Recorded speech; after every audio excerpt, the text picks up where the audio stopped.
salaamaaleykum Kolda salaamaaleykum diaspora man la Safiatou Dabo di membre du MAJ ASBEF Kolda tey dañoo fas yéene waxtaan ak yéen ci wàllum avortement moo xam clandestin ou médicalisé donc on vous invite à vous abonner sur Marodi TV et activer la cloche de notification. asalaamaaleykum mbokk internet yi maa ngi leen di nuyu di leen ziar am mbégte ak contentement toog fi ak waa MAJ ASBEF pour waxtaanee benn thème bu am important bu am solo ci lool ak fi réew mi toll nii donc balaa ñoo dugg ci débat bi ma bàyyi sama invité ak su mbokk ndaataango ñu présenté wu. alhamdulillah hamdan kasiran yuwaafi ni'mati zahirati wal batina ñoo ngi leen di nuyu di leen ziar di sant ñëpp te di leen gërëm xanaa mbokk internet ñi nga xam ne ñu ngi ni suivre di ñu déglu lépp lu ñuy wax rek yàlla nañ ci yàlla defal jàmm te tamit lépp loo xam ne ñu ngi ciy daw yàlla nañ ci yàlla musal. salaamaaleykum maa ngi nuyu mbooleem ñi fi toog ak mbooleem internet yi ñuy seetaan maa ngi tudd Salif Camara dëkk ci diwaanu Sikilo nekk un nouveau adhérent du groupement ASBEF waaw je suis étudiant. asalaamaaleykum suñu mbokk internet yi tur bi Aliou Badara Diallo la membre du mouvement d'action des jeunes. Bonsoir mes chers invités, bonsoir aux internautes de Marodi TV. Je me nomme Diana Bouba, je suis étudiante à l'université Alioune Diop de Bambey et stagiaire ici à ASBEF. salaamaaleykum maa ngi leen di nuyu yéen ñëpp fii fi toog je m'appelle Kadiatou Baldé je suis un jeune du MAJ ASBEF Kolda. bon yaakaar naa ñëpp présenté wu ñun kon war nañ dugg ci thème bi waxtaanee li nga xamante ne mooy sujet bi porte sur l'avortement. Kadia Dieynaba autant pour moi Dieynaba tey ba ma doon wax ci affaire wàllum avortement. Ok, l'avortement c'est rien d'autre l'interruption prématurée de la grossesse et dafa doon loo xam ne baaxul parce que yàlla permettul kenn daal nga rey nit moom moo ñu sàkk te moom moo am droit di reyaate kon benn nit amul droit di rey loolu laa mënoon wax ci avortement. merci beaucoup Dieynaba oustaz yow loo ma mën a wax ci wàllum avortement chez les jeunes filles ak ci kii bi noonu. avortement daal bu dee dañ ci tënku ci kaddu yàlla rek kooku moom yàlla dafa ne man qatala nafsan mutaammidan fa ka annama qatala annaasa jamia kon nag avortement moo di da ko rey bakken te ku rey bakken dañ lay sanctionné ci l'islam te yàlla ci boppam sanctionné la nee na dafa mel ni ku rey askan lëmm xam naa ku rey askan lëmm bàkkaar boobu nu mu toll kooku ñun ñëpp war nañ ci daw. yaakaar naa ñun ñëpp dégg nañ ci oustaz li mu wax ci wàllum définition bi kon nañ ci bàyyi xel bu baax waa Aliou Badara Diallo jox ñu définition avortement. merci beaucoup avortement mun nañ ne c'est l'interruption volontaire d'une grossesse maanaam nit ki décider tey ne dee dàkkal tey ëmb dee ci jigéen mun nañ ko waxee noonu waaw. waaw Salif en tant que jeune lan nga ñu mën a wax ci wàllum avortement. En fait en tant que jeune man je pense pas que j'ai grand chose à dire quoi juste en fait nekk na phénomène bi nga xamante ne c'est un phénomène récurrent phénomène bi nga xamante ne phénomène courant la quoi te ci médias yi actuellement Sénégal gars yi ñu ngi ciy débattre daal tu vois en vrai loolu la ñu am quoi en fait pour wax quoi dafa nekk li nga xamante ne lu jaxasoo la li nga xamante ne ça peut faire l'objet d'un débat quoi en fait. waaw sama mbokk naataango yaakaar naa ñun ñëpp ñoo ko déggandoo ci wàllum avortement maa ngi leen di benn question la am pour ma laaj leen lan wàllum avortement lan moo koy indi ci jeune fille yi. waaw li ko andi moom bëri na parce que day doon parfois ay grossesses yi nga xam ne c'est non planifié c'est des grossesses imprévues maanaam préparé wuñ ko woon réellement et sur le plan médical aussi est-ce que nit ki mën na attan grossesse boobu noonu est-ce que tey dunduwam du am ay lor après loolu noonu donc loolu noonu yépp tax na tey jigéen yi ñu ci bari ñuy dugg ci avortement. Dieynaba Ba nan nga ma mën a wax ci wàllum avortement. ok Aïssa avortement man bu ma ko bëgg a wax ñaari côté laa ci mën a wax parce que peut-être y a des avortements yi nga xamante ne c'est permis mais aussi c'est la médecin bi moo koy décider wala sa sage-femme parce que parfois la femme peut tomber enceinte mais la grossesse est risquée. Parfois ou bien la femme présente une anomalie qui lui permet pas de porter cette grossesse. Mais c'est un avortement pour sauver une vie. Pour ne pas perdre les deux, on préfère supprimer la grossesse, sauver la mère ou bien parfois sauver l'enfant. Mais au lieu de perdre les deux. Beneen bi mooy man su ma dis que parfois boo gisee nit ki certaines jeunes filles di pratiquer avortement. Voilà comme parfois dafa nekk tamit si c'est sujet d'actualité mooy les violations sexuelles. Parfois la jeune fille dafa affronter ci benn viol par exemple am na ñoo xam ne seen parents ñoo leen di violer te dafa doon grossesse boo xam ne c'est insupportable parce que mënoo ëmb sa rakk da ngay xalaat loolu noonu lii nii doom bii nii après nan laa koy xoolee sama rakk la en plus sama doom la mais jusqu'à preuve du contraire c'est pas une raison aussi de faire un avortement mais c'est une grossesse xamante ne c'est difficile à supporter. En plus, parce que voilà, on dit que l'affection l'affection entre mère et enfant, ça commence à côté allaitement. Parce qu'au moment où tu allaites ton enfant, c'est en ce moment affection entre yaay ak doom. Mais comment nooy allaiter ki nga xamante ne nga xam ne déjà kii ni man ak kii ñoo bokk papa te xale bu jigéen boobu noonu day am problème non seulement elle n'est pas prête pour avoir une grossesse, mais psychologiquement aussi, elle n'est pas prête pour assumer cette grossesse. Parfois, c'est ça qui pousse certaines jeunes filles de faire l'avortement, mais c'est pas une raison aussi de le faire. waaw jéena bu dégg na nga naan ay affaire de sage-femme yooyu mais est-ce que sage-femme yi dañu am sañ-sañ naan xale bu jigéen bi avorter? Non, ça dépend c'est intéressé bi la dépendre parce que ñoom dañ la mën a wax rek cause yi ñu fa nekk mais yow mi ki nekk en état yow yaa war a jël say responsabilité waaw da ngay éliminer sa grossesse bi ñoom amuñu responsabilité sa médecin wala sa sage-femme moo ñoom dañuy parce que dañ lay diagnostiquer kii ni dañ lay visiter ba pare ñu xam risque yi fa nekk ak cause bi mënoo grossesse bi mënul continuer la meilleure des choses mooy nga interrompre grossesse bi mais duñ ñëw rek nga ne la da ngay interrompre grossesse bi dañ la koy wax ba pare yow yaay jël say propre responsabilité pour mettre fin à la grossesse. waaw Aliou yow loolu ñu mën a wax ci wàllum jéena ba lu mu wax ci sage-femme est-ce que ñoom rek ñu am sañ-sañ ak fitu naan nit ki avorter? Non, en réalité il faudrait que ñu effectuer des diagnostics. Surtout pour déterminer réellement que nit ki nga xam ne moo nekk période boobu noonu nekk ci ëmb que sa vie est en danger ou bien l'enfant day am yenn anomalie yi nga xam ne day andi ay complications après et que ça aussi il faudrait que ay yeneen médecins yu différent de kooku noonu joxe avis boobu noonu ñu ko certifier donc il faudrait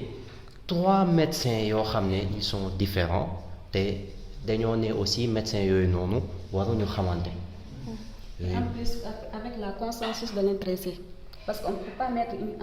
en terme une grossesse sans que l'avis de l'intéressé même. Il faut que elle soit d'accord pour qu'on puisse le faire. Voilà. Oui, Salif. En tant que jeune man je dirais que liy pousser jeunes yi di avorter. Bëri na quoi am na ñeneen ñi nga xamante ne dañ koy def pour lan préserver seen dignité. ñii dañ koy def parce que peut-être que amuñu moyen tey boo amee doom loo koy dundalee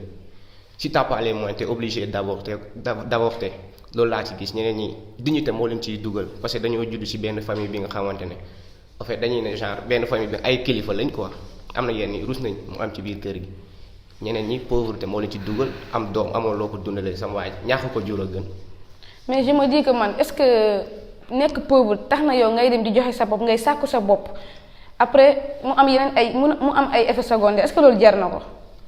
waaw peut-être que xam nga nit ki tamit loo dundul mënoo ko xam yaa ngi gis moom moo xam li mu dund niveau de pauvreté fu mu toll lu mu ko jaral ba mu dem defi li nga xamante naka su dul noonu peut-être que yow tey te beaucoup mieux placé quoi am na yenn yi nga xamante ne yow financièrement taxaw nga yaa ngi gis doo nangu def yenn yi te am nga benn éducation bi nga xamante ne def nañ ko ci yow mais moom il ou elle n'a pas les moyens elle sax laay wax n'a pas les moyens boobu xam nga donc elle est obligée dem jaayu boppam pour am ci li nga xamante ne mooy loolu mais même si jaay boppam bu am na ñi nga xamante ne namuñ ci jëlee biir dañ koy def juste en fait parce que seen famille daa yaakaar si ñoom lu ñuy dundalee seen njaboot mais yàlla mooy nattu jaamam quoi wax dëgg fa yàlla. waaw kon baax na oustaz tënkal ñu ci wàllum avortement. damay dugg d'abord ci waajil fu mu daanalee. waaw. moo di dafa ne fekkente ne pauvreté moo tax yàlla nee ne wa ma min dabbatin illa ala allahi rizquha bakken gi nga xam ne mu ngi dund ci kaw suuf dinaa ko may lu muy dunde kon loolu warul jar ba mu dem di avorté wu kooku moom bu dee ci wàllum lislaam rek lislaam dàkk na loolu xanaa fenn rek la ñuy mun naan diw mun na avorté nga xam ne kii 9 ans la am mënul yor grossesse te kooku tamit war ñoo dem ba mu sori te bu soree yi tamit dina te indil ay yeneen tolof-tolof comme mbokk mi sànq nu mu ko waxee il faut que ñu am ay différents ñi nga xam ne ñoo yor ci wàllum santé su ko defee ñu xam ñu bañ a xamante yi tamit ci loolu lañu war a jaar bañ naan kii jaaral fi asalaamaaleykum. kon oustaz dama doon laajte rek man. l'islam kañ la daganal avorté. waaw l'islam daganalul avorté. parce que l'islam moom sànq wax naa aaya bi ci alquran kooku moom da koo dàq carrément kii moo di dafa am problème nga xam ne mënul yor ëmb ñu naan comme nag mënul yor ëmb amma dafa doon dinampal xale bu ndaw wala dañ ko sàkku xale bu jigéen bu ndaw la amagul 10 ans mënul yor ëmb kooku mun nañ ko kon nag nañ ko jéggal ñu xool nu ñuy def ba mun a avorter te avorter bi jaar yoon bañ koo lor. Asalaamaaleykum. waaw yaakaar naa ñoo ko déggandoo ci oustaz lu mu wax nee na avorté daganul yàlla araamal na avorté kon nañ ci bàyyi xel bu baax a baax waa Aliou loolu ñu war a wax loolu ñu mën a wax ci wàllum avortement médical. voilà sur le plan médical avortement am na benn période. boo xam ne la mën a nekk c'est on dit que de bon ñenn ñi nee nañ c'est moins de 3 mois yooyu. ñeneen ñi nee nañ bon warul dépasser 42 jours mais dans tous les cas ñenn ñi si li ma xam si 3 mois yooyu noonu la mën a nekk 3 mois yooyu noonu la mën a nekk parce que au-delà de 3 mois am na pratiquement on dit que système. xale bi organisme mi yëpp organes yi yëpp dañuy mettre en place et je pense que oustaz dina ma valider loolu noonu yooyu que après 3 mois que le nit ki réellement doon lu formé si biiru ndeyam donc période boobu noonu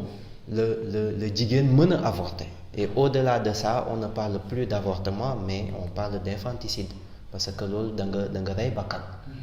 voilà. dama bëggoon ajouter tuuti ci oustaz li mu wax neen pour ne pas généraliser les choses je pense aucune religion n'a accepté l'avortement même yeneen religion yi sax gisuma avortement boo xam ne dañ koo accepté même que ça soit chrétienne musulman ou bien autre benn kii religion accepté wul avortement kon dafa doon loo xam ne baaxul. yaakaar naa li ngeen wax yëpp dëgg la mais am na ay causes yu ko gën a grave te waxoo leen ko y a les tontons saay-saay qui sont dans les maisons yi nga xamante ne ñoom dañuy sàkku seen i jarbaat wala seen papa seen jëmmu bopp dañuy sàkku seen i doom te doom yi du ñu nangoo ñu leen di menacer ci biir kër gi lan ngeen di wax ci loolu noonu lan moo doon seen xalaat ci loolu. effectivement loolu des fois ñu dégg ko mais. parfois li nga xam ne moo waral loolu mooy xale yi parfois duñ leen suivre yooyu et que des fois c'est des choses yoo xam ne que day am que dañ koy déplorer vraiment que mu doon kenn koo xam ne surtout il est parenté à la jeune fille mooy def loolu noonu donc je ne sais pas feebar la wala lan la mais bon c'est des choses yoo xam ne vraiment c'est regrettable c'est fort regrettable. ok Aïssa je pense que au-delà de tonton saay-saay am na ñoo xam ne tamit xale jigéen ñoo xam ne tamit yemuñ ci kenn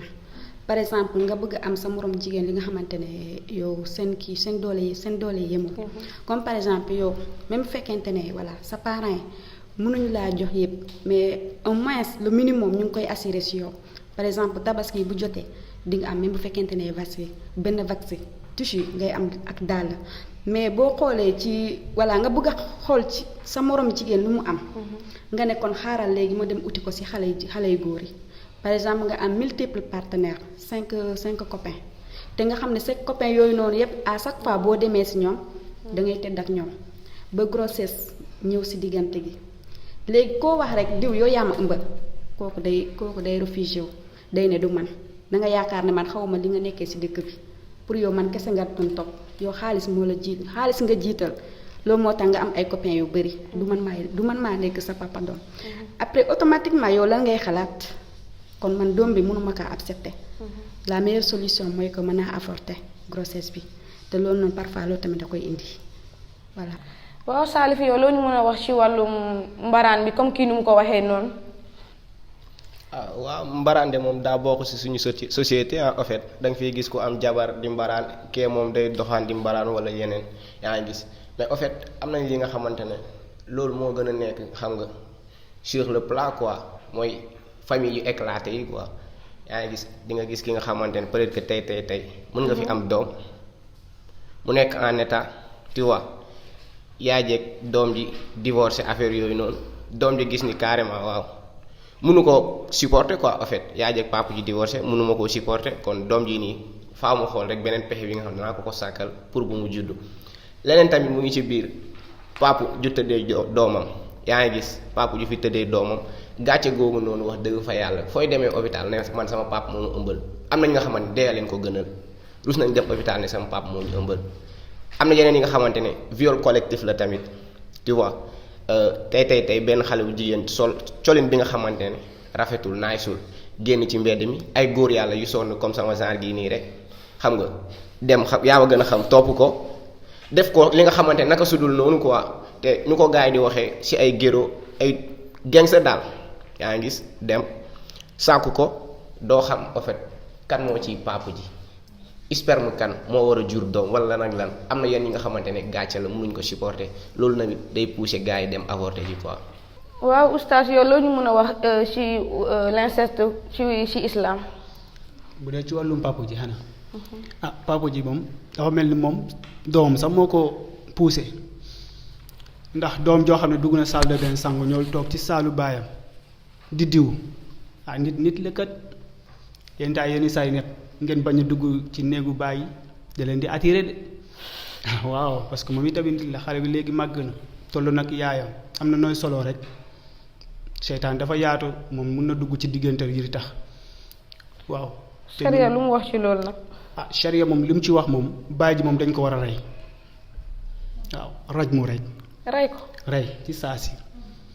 dafa ne ku njaaloo bu dee ay célibataire lañ leen duma keroog wax naa ko ci rajo ba. téeméeri yat te nag publiquement lay doon télévision yow ñëw comme jamono télévision lañ nekk ñoo indi leen ci arbu Moussa Mawlo gii futti leen bu ñu jullee tusbaar 15 heures ñu futti leen duma leen téeméeri yat bu dee nag ay ñaari comme sama zaar am nañu ay soxna wala am nañu ay jëkkër ñu rey leen rek booba xale yu ndaw yoo xam ne amuñu bàkkaar commencé 5 ans dem 10 ans 11 ans ku nekk ñu jox la yat wala xeer di dóor bopp bi. xeer moo ëpp na def di. waaw xeer di dóor bopp ba kër muy faatu loolu la lislaam moom loolu la tëral moom kon nag raj mu rek. kon ñun lan lañu war a moytoo ci loolu donc lu ñu war a moytu. moytu moom bu dee ci soxna yi moom moytu boobu ñun ñëpp nañu moytu waaw góor yi nañu moytu ndax xale jigéen nañu moytu waaw. Kaja booba léegi dégguñu la waxoo dara kon lan nga ñu mën a jox ci wàllum conséquence avortement. merci Aïssa ci question bi la jeune fille bu jéemee def avortement mën na ci ñàkk bakkanam loolu moo ci nekk lu gën a dangereux ci avortement. waaw Aliou jox la parole bi rek nga kiyal ñu. effectivement comme ni nga ko waxee conséquences yi bëri nañ. et li nga xam ne moo ci gën a fës. sur le plan social mooy stigmatisation bi nga xam ne population bi moom lañ lay teg parce que foo génn nit yi dañ lay pointer du doigt yooyu dañuy nekk di wax ci sa ginnaaw xale bi nii de dafa ëmboon waaye dafa yàq ëmb bi et pour la plupart c'est des choses yoo xam ne day am fréquemment sur que xale yi ñu koy waxtaanee mag yi dañ koy waxtaanee aussi te yow loolu mënoo ko xam donc doon na aspect boo xam ne vraiment métti na sur le plan social mais aussi sur le plan médical risques yi bëri nañ comme nu mu ko waxee rek nit ki mën na ci jaar ñàkk ci bakkanam mais aussi nit yi suñ ko xamee parce que lu warut la mën nañ la ci tëj te su tuutee peine bi c'est 10 ans donc ana lan moo ko fi jaar vraiment donc fii message bi foofu la nit yi nañ téye seen bopp et que aussi ñuy def ay suivi surtout di xool nit yi ñan la ñuy fréquenter ñan ñoo nekk ci kër yi ban jikko lañ am parce que lu am solo la ci wàllum kii boobu noonu. Salif loo ñu mën a wax ci wàllum kii boobu ci mbir moomu ci conséquences yi. waaw comme ni ko gars yi di waxee rek juste parce que ñun sama jàng ci côté boobu soriwul mais am na ñaari type avortement yi nga xamante ne mën naa ne xam naa ko mooy benn bi avortement clandestin ak beneen bi nga xamante ne mooy bu gars yi di waxtaanee jamono ji avortement médicalisé. avortement clandestin bi selon man samay compréhension mooy tey man dama koy jëlee sama bopp quoi yàq doomu jàmbur mu jëlee fa ëmb jékki-jékki waa ne dañuy avorter ñu dem hôpital waxtaan ak benn médecin bi nga xamante ne mooy loolu noonu leeruñu sax si les qualifiés yaa ngi gis waxtaan ak moom versé ko benn somme mu yàq biir bi sama waaj waaw loolu noonu en fait peine la bi nga xamante ne d'abord yow yaa ngi ko digaaleeg sa borom te loi da koo condamné parce que amoo ci consensus li nga xamante ne suñu référé wu ci ay article wala ci ay loi dañ la cee condamné peine bu ci nekk li nga xamante ne mooy peine bu ci gën a majeur 10 ans la quoi 10 ans de prison sans jugement boo xoolee. waaw daanaka émission bi lu ci bëreetul lan ngeen mën a wax ci lan ngeen mën a jox comme solution ci wàllum avortement. waaw man je dirais que je suis mal placé pour proposer des solutions parce que am na structures yi nga xamante ne ñoom loolu lañ fi nekkee pour lan buster gars yi appuyer gars yi yaa ngi gis am na structures yi nga xamante ne ay maison d'éducation la quoi ay structures médicales ak ñi nga xamante ay kilifa diina lañ. peut-être que ñooñu bu ñu demoon gestu tey ci ñoom dinañu mën a conseiller teg ñu ci yoon bi nga xamante ne yoonu siraatil mustaqim comme ni ko suñu kilifa gi waxee ci yoon bu jub bi ñu teg ñu ci ñu mën a changer. par rapport ak ay solution man li ma mën a wax mooy que jigéen ñi ñu téye surtout seen bopp ñu xool fréquentation yi surtout comme ni ma ko waxee rek ñu xam ñi nga xam ne ñoo nekk ci biir kër gi xale yi ñan lañuy fréquenter et surtout comportement bi nga xam ne moom lañ am dafa am solo abstinence loolu rek la ñuy joxe comme solution. yaakaar naa émission bi jeex na léegi ma jox ko sama mbokk naataangoo yi ku nekk wax mot de la fin. voilà merci beaucoup maa ngi remercier suñu mbokk internautes yi nga xam ne ñoo ñuy seetaan di remercier waa Mbarodi et di remercier aussi équipe staff bi nga xam ne moo nekk ASBEF notamment madame Mingou madame Anne surtout Oumi madame Dieng Charles et suñu compagnon bi Bilio di ko remercier infiniment et di ñaan aussi population bi ñu jege structure de santé yi surtout ñu jege ASBEF parce que offre de service yu muy joxe moom rek moo ko fi yore vraiment et di ñaan aussi jeunes yi ñu jege le mouvement d'action des jeunes parce que mouvement bi pour ñoom la lépp lu ñu soxla ci information ci accompagnement ci formation dans le domaine dinañ ko ci am dans le domaine surtout de la santé voilà merci beaucoup. waaw Salif. waaw man li ma ci wax moom li may tëjee mooy je dis un grand merci quoi maa ngi sawdaat sama grand bi nga xamante ne tey bu ma fi toogee yàlla ak moom la muy Bilio di sawdaat aussi góor gi ki nekk ci caméra gi ak yow mi Aïcha présentatrice bi ak suñu kilifa gi toog fii tey Oustaz xam naa ne da koy bañ nag mais neexul ba neexul yaa suñu kilifa loolu yàlla moo la ko may du ñun di remercier aussi ñi nga xamante ne bokk naa ak ñoom plateau bi bu fekkee tamit am na ci wax yi nga xamante ne def naa ko li nga xamante ne wax naa ko neexul ñu may suivre maa ngi jéggalu loolu nekkul woon li nga xamante ne moo newoon intention bi quoi lu ñu bëgg mooy mu rafet du ñàkk nag parce que wax yombul. waaw alhamdulilah ñoo ngi sant yàlla di sant yonent yi bu baax xanaa bég ci yéen rek di ñaan yàlla yàlla taxaw